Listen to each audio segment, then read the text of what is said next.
రైమని వెళ్ళిపోయింది. లాయర్ గారికి ఎంత కోపం వచ్చిందండి, ఆపేయండి కాదు, నేను దిగిపోతా అన్నారు. అంటే ఆయన మనవాడే ఒక వాగ్వాదం. అంటే ఆయనకి ఏం పట్టింది, స్వామి వివేకానందని తక్కువ చేసేసరికి ఆయన తట్టుకోలేకపోయారు. నేను దిగిపోతాను కాదు అన్నారు. గట్టిగా సంవత్సరం క్రితం మాకు అప్పుడు వెంకటరమణ అని వీళ్ళ ఫ్రెండ్ వెంకటేశ్వర్లు వాళ్ళ ఇంట్లో భోజనం చేసి వెళ్తున్నాం. ఆ రోజు మాకు విశేషం ఏంటంటే వాళ్ళ ఇంట్లో దేవుడు కనపడ్డాడు. వెళ్తుంటే దారిలో ఇంకో దేవుడు, మీకు తెలీదు, ఇంకో దేవుడు ఫోన్ చేశాడు. ఆ దేవుడు ఫోన్ చేసి వీడియో పెట్టించాం మేము. అబ్బో నవ్వులు పూలు. సరే, ఇందాక మీతో పట్టడం అనే పాయింట్ పెట్టాం కదా, అలా వారికి వివేకానంద ఎలా పట్టారో అలా 4వ అధ్యాయంలో 22వ శ్లోకం ఏమిటది? యదృచ్ఛాలాభ సంతుష్టో ద్వంద్వాతీతో విమత్సర. 4:22. నాకు ఎవరిష్టం అంటే కృష్ణ చెప్తాను. ఇందా మీతో ద్వంద్వము అంటే ఏంటన్నాను కదా, ద్వంద్వం అంటే అది ఇది అది ఇది, బ్యాడ్ అండ్ గుడ్, సుఖము అదే కష్టము నష్టము లాభం, ఇలాంటివన్నీ ద్వంద్వాలు కదా. కృష్ణుడిని వాళ్ళ అమ్మ కడుతుందా? రోటి కడతగా కట్టినప్పుడు ఎంత తక్కువ వచ్చిందని అడిగారు. 2వ పిల్లలు ఆవిడ అక్కడ పట్టుకుని ఆ తాడు తీసుకొచ్చింది. ఆ తాడు దానికి ముడేసింది. తాడు ముడేస్తే మళ్ళీ 2 అంగుళాలు తక్కువ వచ్చింది. ఎన్ని ముళ్ళేసిందో. పెద్దవాళ్ళు ఏం చెప్పారంటే ఆచార్యులు, ఆ 2 దేనికంటే ఇదిగో దీనికి ద్వంద్వము. ద్వంద్వం ఉన్నంతకాలం మీకు బంధం ఉంటుంది. అందుకే మీరు ఇప్పుడు కూడా శ్రీరంగం వెళ్ళారు. వెళ్ళారు ఎలాగా మీరు రంగనాథుడితో ఎక్కువ దగ్గరయ్యారు కాబట్టి బెంగ లేకుండా వెళ్ళండి.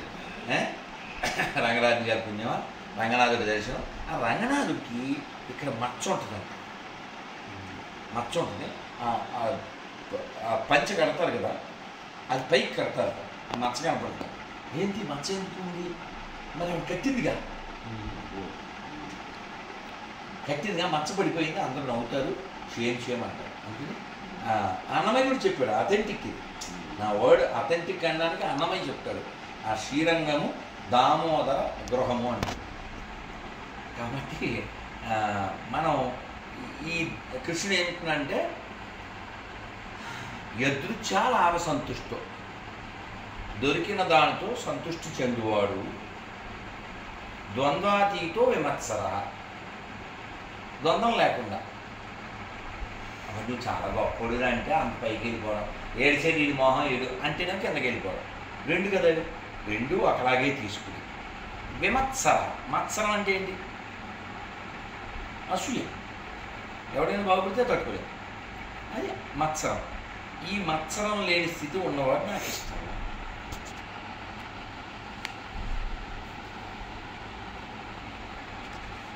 అందుకనే తత్వాల పాటలు ఉంటాయి కదా, మీరు వింటారు. నేను పాడాను, రిలీజ్ చేయలే ఇంకా. ఎంత బాగా చెప్పారంటే,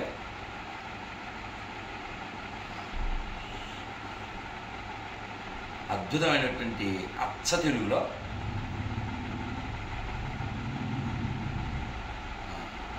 చంచలంబగు జగతి లోపల శాశ్వతంబొకటేదిరా, కన్ను మూసి తెరచు లోపల కలిమిలేములు మారురా, మాయ సంసారంబురా ఇది మనసు నిలకడలేదురా, అన్నదమ్ములు ఆస్తిపాస్తులు అంతటను ఇలా మాయరా, బంకమట్టి లాలురాది అగ్గి బుగ్గైపోవురా, ఆత్మ యొక్కటి జగతి లోపల ఆరక వెలుగొందురా, చంచలంబగు జగతి లోపల శాశ్వతం ఒకటేదిరా, కన్ను మూసి తెరచు లోపల కలిమిలేములు మారురా.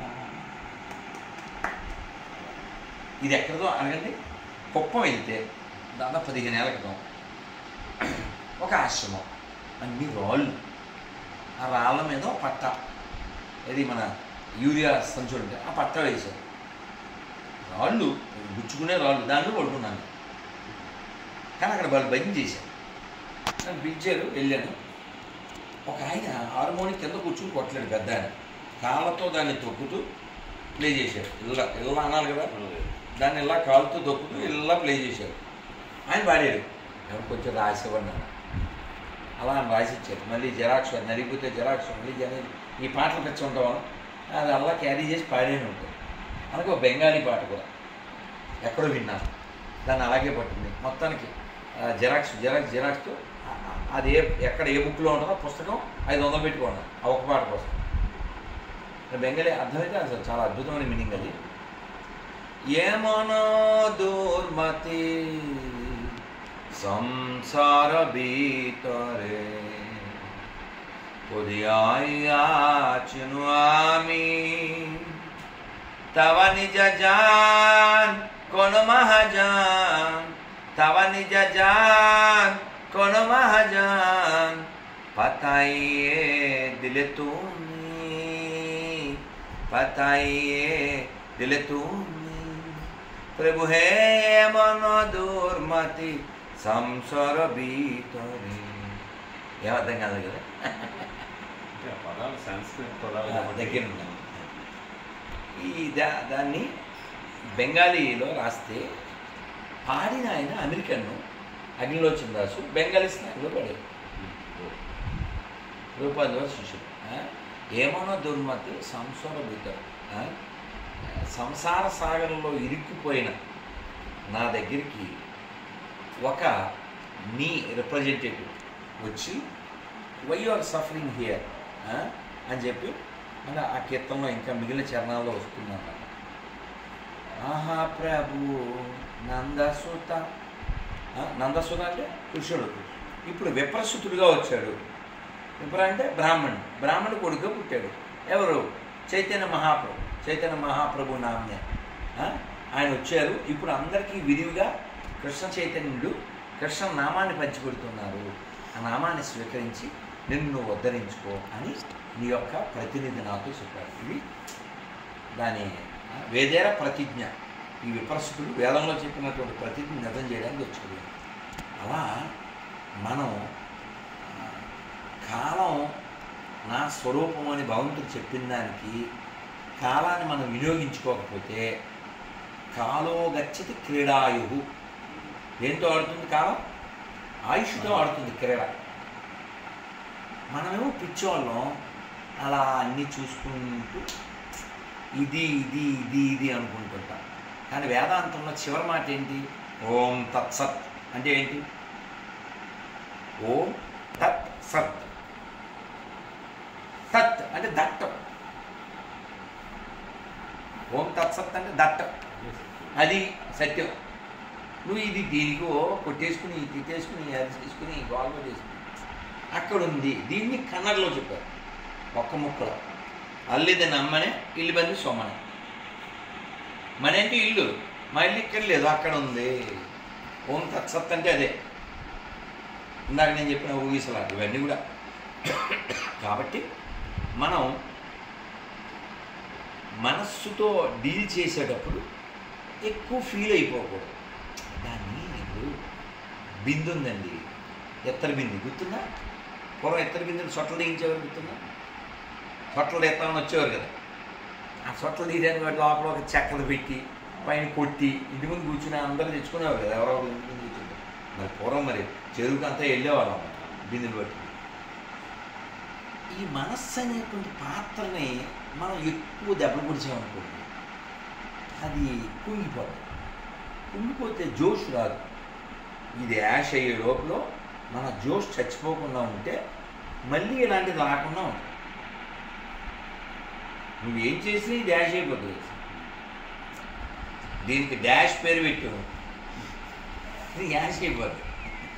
కాబట్టి నేను అచ్చదిలో చెప్పాను, అన్నమే తిడతాడు సార్, అందమైన తెలుగులో తిడతాడు సార్. అంటే మరి లిటరల్లీ చెప్పంటే పచ్చిబుద్ధులు అన్నారు, కానీ మనకు అందంగా తిడతాడు. అన్నమే అందంగా తిడతాడు.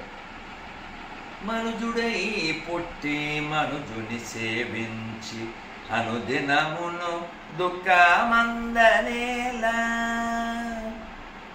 నువ్వెవరో sir sir sir sir sir sir sir sir sir ఎంత కింద మీద దొల్లెత్తుండే కదండి. ఎవడో మనకంటే పైయుడు అని చెప్పి ఆధ్యాత్మికంగా ప్రగతి సాధించిన వాడు ఒక్కడే పైన ఉన్నాడు, మిగిలినంతా కింద వాళ్ళు. ఎందుకంటే ఆడు ఇక్కడ కోల్పోయేదాన్ని పట్టుకుని తిరుగుతున్నాడు. సో అన్నమయ్య తిరుగుతున్నాడు, మనుషుడై పుట్టి మనుషుని సేవించి అనుదినమును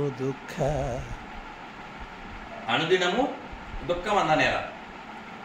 రిప్లై దానికి ఆన్సర్ చెప్పాలి. అందరిలో పుట్టి అందరిలో చేరి అందరి రూపములటుదానై అందమైన శ్రీ వెంకటేశుని సేవించి తరించరో.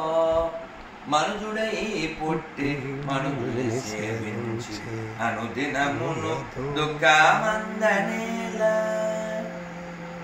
Why you are lamenting? We are serving these people. Serve eternally personal. అని మనం ఇంకో కీర్తనలో ఇంకా తిట్లు తిడతాడు. ఈ సాఫ్ట్వేర్ కొంచెం ఆర్చుకుంటుంది. ఎక్కడి మానుష జన్మం బెత్తిన ఫలమేమున్నది, నిక్కము నిన్నే నమ్మితి నీ చిత్తంబికను నీ చిత్తంబికను. ఎక్కడి మానుష జన్మం బెత్తిన ఫలమేమున్నది, నిక్కము నిన్నే నమ్మితి నీ చిత్తంబికను నీ చిత్తంబికను. విడువను ఆరంభును విడువను ఇంద్రియ భోగము విడువను ఇంద్రియ భోగం మాధవ నీ మాయా. విడిచద షట్కర్మంబును విడిచద నాచారంబును విడిచద గురువును దైవం మాధవ నీ మాయా. తగిలద బహులంపటముల తగిలద బహుబంధముల తగులను మోక్షపు మార్గం తలపున ఎంతైనా. నగి నగి నన్నేలిది శ్రీ వెంకటేశుడ నాకా ఈ మాయా. నేను నమ్మాను కదా, నాకెందుకు పట్టింది? నేను నమ్మానుగా.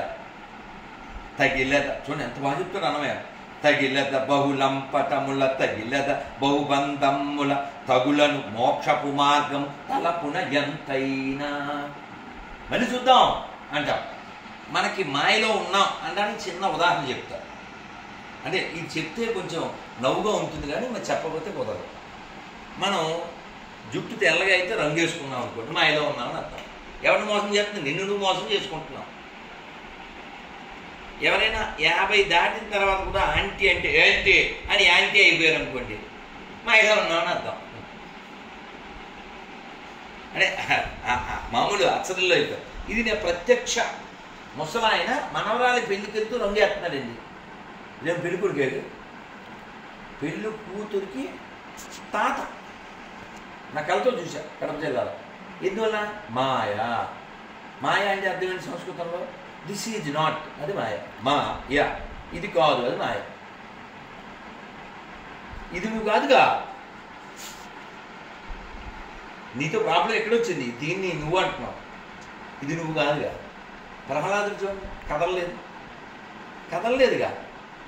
నిప్పుల్లో వేసిన, నీళ్ళల్లో వేసిన, కొట్టించిన, తిట్టించిన, వాళ్ళ అమ్మ చేత విషం ఇప్పించిన, పాములు సింహాలు ఎన్ని చేసినా అలా ఉన్నాడు. స్టబాన్ కదా ఇంగ్లీష్లో, ఎందుకు స్టబాన్. అలా కదలలేదు కాబట్టి కదా ఇప్పుడు మాట్లాడుతున్నాం అతని గురించి. పార్టీ మార్చేసింది ఎంతసేపు ఏమంటారు సార్? అలా నాన్నకి చెప్పాడని. దేవుడి గురించి ఎందుకు మాట్లాడుతున్నాను సార్? మీరు భాగవతంలో చూడండి, 6 ఏళ్ళండి పిల్లడు. ఎంత ఉంటాడండి, ఎంత ఉంటాడు. నారదుడు ఇలా అవాక్కయ్యారా, టైర్డ్ అయిపోయాడు. ఎందుకైనా అరవై మీరు అంత మాట్లాడుతున్నాడు, నేను మాట్లాడుతాను ఉన్నాడు అని అంట. పిల్ల మరి ఒళ్ళో కూర్చోబెడితే అది అలా పిన్ని లాగేసింది కదండి. ఆ పిల్లడు కోపం వచ్చేసి వాళ్ళ దగ్గరికి వెళ్ళాడు. అమ్మ పిన్ని నన్ను లాగేసింది అని ఏదో ఆ పిన్ని గురించి చెడ్డగా అది అని ఏదో మాట్లాడకపోతే అలా పెదాలుగా చేసి, వద్దు నాన్న మా మనసు మరహా ఇతరులు చెడుకోవాలన్నా మంచిగా చెప్పినా పిన్ని ఏమన్నా తిట్టకుండా అంటారు. మామూలు ఆడదైతే ఏం చేద్దాం, ఏమన్నా నష్టపడతాయి అని మాట్లాడింది ఈవిడే. అసలు ఆ పిల్లోడు తిట్టబోతుంటే తిట్టద్దని చేతులు మూతి మీద పెట్టి ఏముందో చెప్తున్నానంటే, అమ్మ నన్ను ఇలా లాగేసింది మళ్ళీ నేను ఆవిడ పడుకొని పుడితే కానీ నాన్నగారి ఒళ్ళో కూర్చోలేనంట, అందుకోసం విష్ణువు కోసం తపస్సు చేయమంది. అంటే మామూలు తల్లి ఏం లేదు, మొదలష్టపదే నా కొడుకుని అడిగి పంపించి చంపేద్దాం అనుకున్నా, ఏమో మాట్లాడదు. ఈవిడ అంది, పోన్లేరా పిన్ని మంచి మాట చెప్పింది కదరా, పోనీ ఆయన పో అడిగితే తపస్సు చెయ్యి అంది మహావిష్ణువు కోసం. ఈ పిల్లోడు వెళ్తున్నాడు, మరి లోపల ఉన్నవాడు పరమాత్మగా, బాబు వాడు వెళ్తున్నాడు, వాడికి రూట్ తెలియదు, నువ్వు వెళ్ళి చెప్పు అన్నారు. ఎవరో విష్ణుమూర్తి. నారదుడు వెళ్ళాడు, చెప్పవా బయట మీ నాన్నతో గొడవైందా, మీ పిన్ని ఎలా ఉందా, అదే మాట్లాడుతాను నడవయా అన్నాడు. అది ఈ పిల్లోడు ఏమన్నాడు, సార్ మీరేమన్నా రూట్ చూపిస్తే చూపించండి సార్, లేకపోతే నన్ను వదిలేస్తే నా నేను వెళ్తాను సార్. కొంచెం హార్ష్గా చెప్పారు. భాగవతం ఉంటుంది తెలుసుకున్నాను. అహో రాజన్య బాలక మీకు ఎంత పౌరుషమయ్యా నీకు, రాజుగారు అబ్బాయి కదా, క్షాత్రగుణం కదా, సార్ మీ దారి మీరు చూసుకోండి అంటే అది పౌరుషానికి చెందిన వాక్ కదా. అహో రాజన్య బాలక అంటారు భాగవతం నుంచి. సో ఆ పిల్లోడు వెళ్ళాడు, ఆయన సంబరపట్టాడు, మోకాళ్ళ మీద కూర్చుని చెవులో చెప్పాడు, ఓం నమో భగవతే వాసుదేవాయ, ద్వాదశాక్షరం.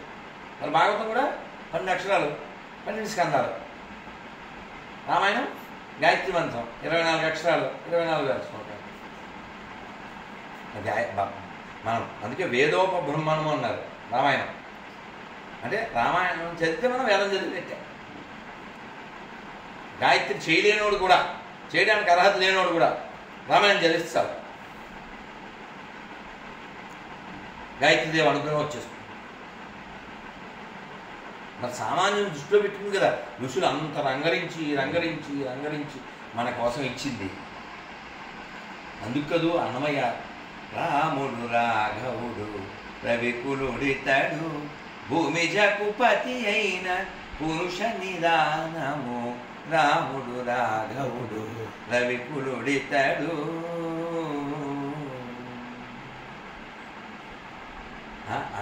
రాముడు దిగాడు అంటే వేదమే దిగొచ్చింది. వేద వేద్దే పరే పుంసే అంటే వేదమే నడిచొచ్చినట్టు. రామో విగ్రహం ధర్మ కదండి, వేదం నడిచినట్లు, ధర్మమే మూర్తిభవించి నడిచినట్లు. అటువంటి రాముడు పుట్టిన నేలలో పుట్టాము మనం, రామాయణం లిఖించబడినటువంటి నేలలో మనం పుట్టాము, వ్యాస వాల్మీకాదులు పుట్టిన నేలలో పుట్టాము. ఎంత పొంగిపోవాలండి మనం, పొంగిపోవాలి. అందుకే హిందీలో పాట ఉందిగా, ఏం పాట, చందన్ హై ఇస్ దేశ్ కి మాటి తపోభూమి హర్ గావ్ హై, హర్ బాలా దేవి కి ప్రతిమా బచ్చా బచ్చా రామ్. ఎంత మీనింగ్ అండి హిందీ వస్తే, సింపుల్ లాంగ్వేజ్, సింపుల్ వర్డ్స్లో చాలా మంచి సరళమైన హిందీ అది.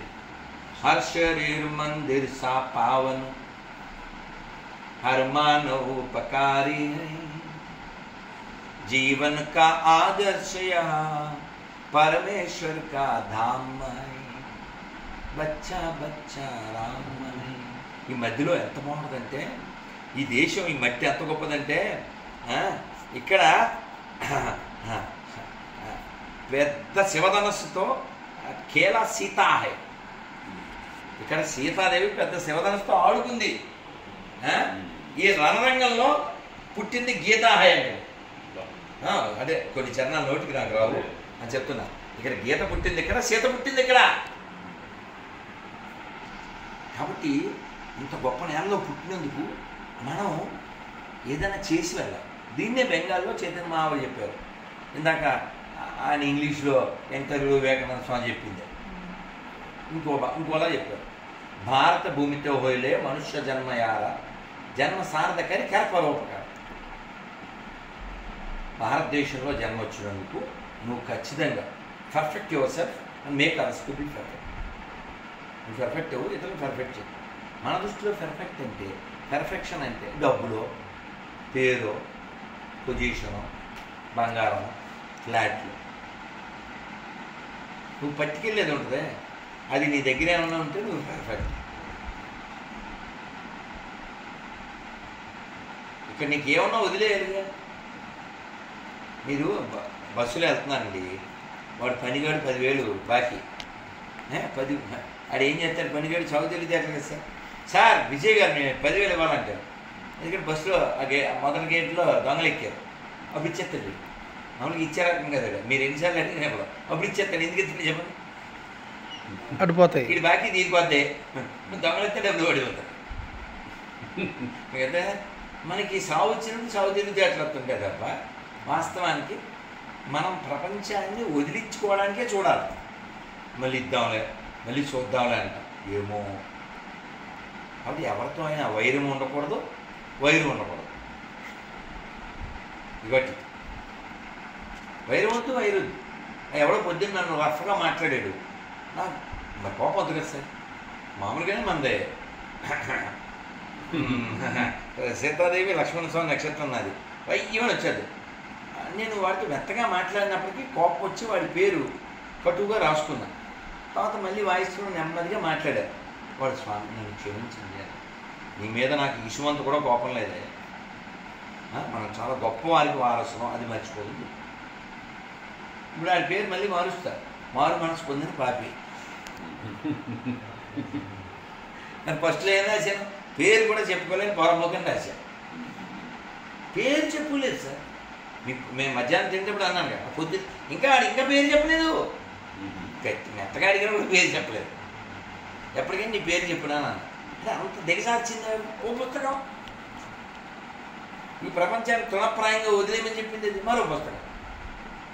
అర్ధమనర్థం భావయ నిత్యం నాస్తి తత సుఖ లేశ సత్యం పుత్రాదపిదన భాజాంబీతి సర్వత్రైకా విహితారీతి భజ గోవిందం భజ గోవిందం గోవిందం భజ మూఢమతే. ఎవరు మూడు? 199 మూడులే. ఇది నేను అనుకున్న పెద్దవాడు మూడులే కదండి. అర్థం అనర్థం భావయ నిత్యం అంటే ఏంటి? రోజు ధనం అనేది ఎప్పటికైనా అనర్థం అని తెలుసుకో. ఇది నాస్తి తత సుఖ లేశ సత్యం, దీనివల్ల లేశమాత్రం కూడా సుఖం లేదు. పుత్రాదపిదన భాజాంబీతి ఎప్పుడు చెప్పారండి శంకర్లు? 2000 సంవత్సరాల క్రితం. ఈ ధనం నీ సొంత కొడుకులు కూడా నీ మీద అటాక్ చేస్తారని భాజాంభీతి, నువ్వు భయపడేలా చేస్తుంది ఈ ధనం. సర్వత్రైకా విహితారీతి, ఎవరు చూసినా ఇదే పరిస్థితి. ఎప్పుడు? 2000 ఏళ్ళ క్రితం చెప్పారు. కాబట్టి మనం ఈ ప్రపంచంలో just guest, do your best, అది మస్ట్. ఫైనల్లీ మిగిలేదు ఇంకా dust. Happy have seen with my naked ice. మా అమ్మ చాలా అందమైన అమ్మ, తెల్లని అమ్మ, పొడుగైన అమ్మ, ఎంత బూడిదైపోయింది, బెడ్ మీద ఎంత ముద్ద అయిపోయింది. కాలం కాలం కాలం ఆ కాలంలో మనంతా కొట్టిపోతాం. మాకురు ధన జన యవ్వన గర్వం హరతి నిమేస్తా కాల సర్వం. అందుకని భగవంతుడు ఎప్పుడు అడుగుతూ ఉండాలి. సంధ్యావందనంలో కూడా అదే చెప్తారు. కామోకర్షతి, కామం నశింపజేయి, గర్వం నశింపజేయి. ఎందుకంటే ప్రపంచంలో ధర్మానికి ప్రత్యేకగా రామచంద్రమూర్తి, కామాన్ని ఆశ్రయించడం వల్ల నశించిపోయిన వాళ్ళలో రావణాసురుడు, గర్వాన్ని ఆశ్రయించడం వల్ల నశించిపోయిన వాళ్ళలో దుర్యోధనుడు. మీరు అనాలిసిస్ చేయండి. రాముని పట్టుకున్నాడు ఎవడన్నా ఫెయిల్ అయ్యాడా? విభీషణుడు పట్టుకున్నాడు, రాజ్యం వచ్చింది. సుగ్రీవుడు పట్టుకున్నాడు, రాజ్యం వచ్చింది. నేను ఒక ఇంటర్వ్యూలో చెప్పాను, రామాయణం 3 ముక్కల్లో 4 అన్నదమ్ములు, 3 అన్నదమ్ములు, 2 అన్నదమ్ములు అని. ఆవిడ తెగనవేసి ఎవరు? అందరు చెప్పమ్మా. 4 అన్నదమ్ములు అందరికీ తెలుసు, 3 అన్నదమ్ములు ఎవరు? చూశాను. చూసారా? అంజలి ఇద్దరు. 3 అన్నదమ్ములు ఎవరు? రావణ, కుంభకర్ణ, విభీషణ. 2 అన్నదమ్ములు ఎవరు? వారి సుగ్రీవ. వారి సుగ్రీవుల్లో వాలి ఖాళీ అయిపోయాడు. అవునా? ఈ రావణ కుంభకర్ణ విభీషణలో రావణ కుంభకర్ణులు ఖాళీ అయిపోయారు. మరి నలుగురు ఉన్నారు.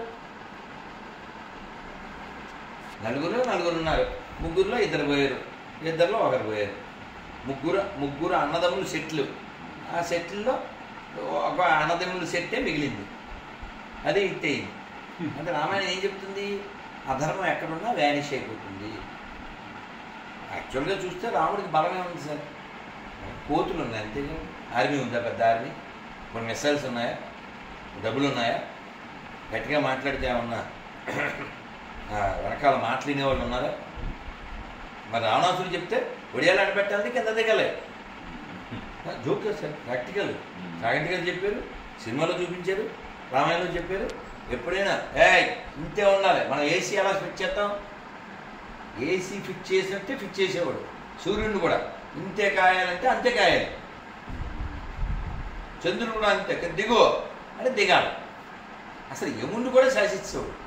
అంత లెవెల్లో కంట్రోల్ చేసేవాడు. కానీ అతనికి అన్నీ కావాలి, నేను అనుభవించాలి. అందుకే మీరు ఆ సుందరకాండ చదివితే అబ్బో ఇలా పడుకున్నానంట. ఆ ఒంటి మీద 3 మంది ఆడోళ్ళు నగర దేవులై పడున్నారు. హనుమంతుడు చూసి, అది తెలుగులో ఎంఎస్ రామారావు గారు బాగా చెప్తారుగా, నల్లని మినపరాశి వలె అన్నారు వాల్మీకి. చేతులు వేళ్ళు అంటే పాముల్లా ఉన్నాయంట. అలా మినువులు రాసి పోసేస్తే నల్లగా ఉండవు, నల్లగా మిసమిసం ఆడుతూ ఉంటాయి, దాన్ని నూనె చేస్తాయి. అలా ఉన్నదంట రావణాసుడి శరీరం. ఈ వేళ్ళు చేతులు పాముల్లా ఉన్నాయంట.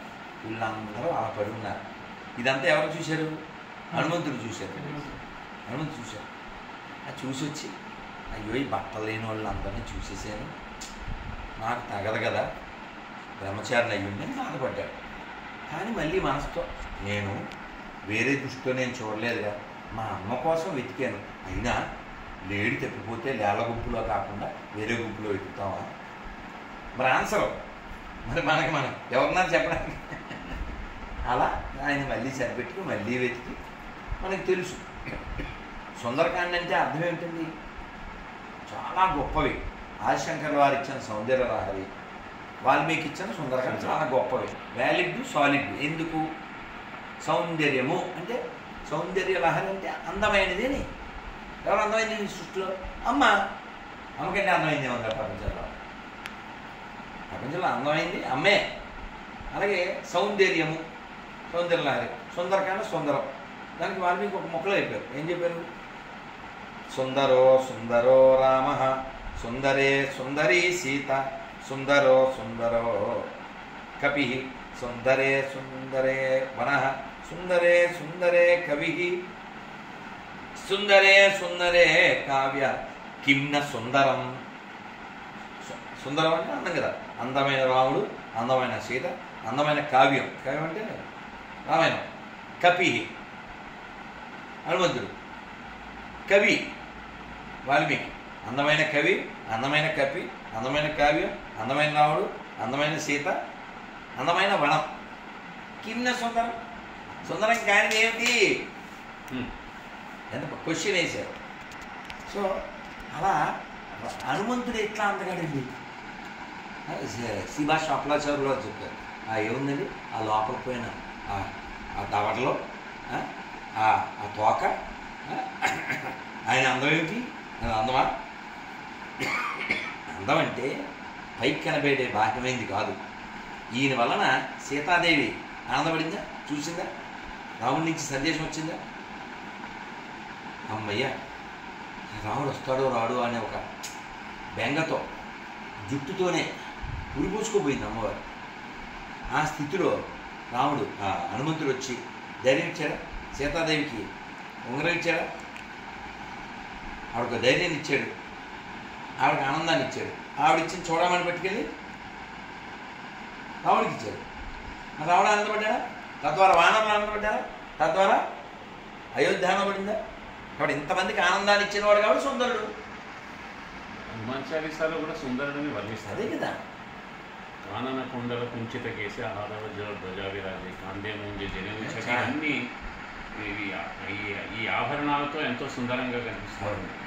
కానీ ఇక్కడ సౌందర్యం అంటే ఇతరులకు ఆనందాన్ని ఇవ్వడం. ఇందా చెప్పారు కదా, those who lives for others they are lived. అలా ఈయన ఎవరి కోసం జీవించాడు? కేవలం రాముడు. దాసోహం కోసలేంద్రస్య రామస్య క్లిష్టకర్మని ఆ చెట్టు మీద నుంచి చెప్తాడు అడ్రస్ మీరు ఎవరండి అంటే మనం బోల్డంత ముందు బిల్డప్ ఇచ్చి చెప్తాం. అని ఫస్ట్ స్టార్టింగ్ అయామ హనుమాన్ అని చెప్పలే, దాసోహం అడ్రస్ ఇది. దాసోహం ఎవరికి? కోసలేంద్రస్య. I am servant of Rama with the ruler of Kosala దేశం. దాసోహం కోసలేంద్రస్య. ఇది రామాయణుడు. జయత్యతి బలో రామో, ఇది చాలా ముఖ్యమైన సుందరకాండలో ఖచ్చితంగా చదువుకోవాలి. అలా రాముడికి సీతాదేవికి ఆనందాన్ని మొదమను కూర్చున్నవాడు కాబట్టి రామచంద్రమూర్తి సమరపడిపోయి కౌలించేసుకున్నాడు, కళ్ళనీళ్ళు పెట్టుకున్నాడు. సీత జాడగని వచ్చిన నేను గని శ్రీ రఘువీరుడు కౌగిట నిన్ను గొని సహస్రరీతుల నిన్ను కొనియాడగ కాగల కార్యము నీపై నిడగా శ్రీ హనుమాను గురుదేవు చరణములు ఇహ పర సాధక శరణములు బుద్ధిహీనతను కలిగిన తనువులు బుద్భుదములని తెలుపు సత్యములు శ్రీ హనుమాను గురుదేవు చరణములు ఇహ పర సాధక శరణములు. బుద్భుదం అంటే ఏంటిది? ఉడకే సార్, నెల మీద వద్దగా ఎంతసేపు పడుతుంది? మనం అంతే సార్. అందుకే సార్ మా మాతృదేవబావుల సాంగ్ ఏంటి? రాలిపోయే పువ్వా నీకు రాగాలండి. మనతో రాలిపోయేవాళ్ళం, అంతవరకు కాలిపోయేవాళ్ళం. కాబట్టి ఇక్కడ మనం ఎంత చక్కగా మనం రోజు పొంగిపోవాలి. రోజు అమ్మ చేతులు పనిచేస్తున్నాయి, రోజు పనిచేస్తుంది, కళ్ళు పనిచేస్తున్నాయి, కాళ్ళు పనిచేస్తున్నాయి. ఇందాక ఎవరో పెట్టారు, మీరు చూస్తే తట్టుకోలేరు. అతను వరి మిషన్ కోస్తుంటే చెయ్యి అందులో పోయి నెరిపోయింది. పోయింది. గురూజీ మా బాబాయ్ చెయ్యి ఇరిగిపోయింది, ఏదైనా హెల్ప్ చేయండి. చెప్పున్నానా ఏం చేయాలా? ఇంకెవరికో కాళ్ళు పెట్టించాలి, ఇంకెవరికో చేతులు పెట్టించాలి. అది స్టేటస్ పెడితే వాళ్ళు అడుగుతూ ఉంటే ఒక్కొక్కరికి ఏదో ఆ గైడ్ చేస్తున్నాను, సహాయం చేసేవాళ్ళు సహాయం చేస్తున్నాం. మనం అదృష్టం కదండి, మన చేతితో తిరుగుతున్నాం, మాట్లాడుతున్నాం. రోజు పొంగిపోవాలి. అసలు కుంగే రాకూడదు మనకి. ఇంకా ఏ ఉండాలి కుంగు అంటే, నేను స్వామికి ఏం చేయలేదు, ఈ దేహం ఇచ్చినందుకు నిన్ను కీర్తించలేదు, నిన్ను జపించలేదు, నిన్ను స్మరించలేదు అని ఏడవాలి. మనకి ఏడుపు అదొకటే ఉండాలి. అంతేగాని వయసు పెరిగే కొద్దీ మనకి ప్రపంచం పట్ల వైరాగ్యం రావాలి. వైరాగ్యం రాలేదనుకోండి, ఆ బంధం వలన ద్వంద్వం వస్తుంది, ద్వంద్వం వలన దుర్గంధం వస్తుంది. మళ్ళీ మళ్ళీ మళ్ళీ పుడుతూ చస్తూ ఉంటుంది.